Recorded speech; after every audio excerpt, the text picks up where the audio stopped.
So our first proof today is going to be proving that the logarithm of some number raised to a power of n is the same thing as multiplying n by the logarithm of that power.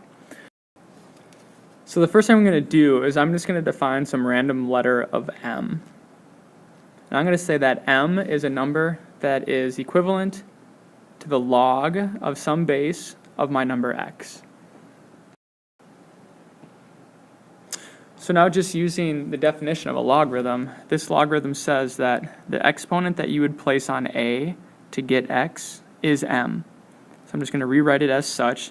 The exponent that you would place on a to get x is m. Now you can see that's a benefit because now I can start to see x. So now that I have x, if I want to prove this, I need to get this to start looking like this. So I don't want to take the log of x. I actually want to take the log of x to the n power. So that's what I'm going to do next. I'm going to raise both sides to the power of n. So that means we have x to the n will equal a to the m to the n power. And then I'm just going to rewrite the right side using that properties of exponents that we just multiply a power to a power. So now I have x to the n power. So if I want it to look like what I'm trying to prove, again, the log of x to the n, I'm going to take the log of both sides. So the log of x to the n will equal the log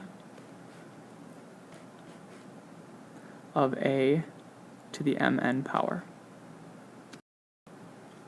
Now, since I get to choose what logarithm I'm doing, I'm going to specifically choose base a.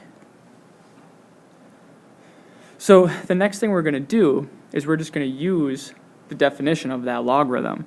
And what we realize here is that the right side of this equation just asking us what exponent would we put on a to get a to the power of mn?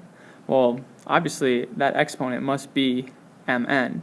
So the right side is just going to simplify to mn. Now the left side, I'm just going to leave the same because that now looks like what we're trying to prove. The logarithm of some base of x to the n is equal to m times n. Now, all I'm going to do now is just rewrite. Originally, we said that m was equal to the log base a of x. So I'm simply going to rewrite the right side. I'm going to keep n, but instead of multiplying it by m, I am going to rewrite m as what we defined it as before, as log base a of x. So we have successfully shown that log base a of x to the n is equal to n times the log of that base ax.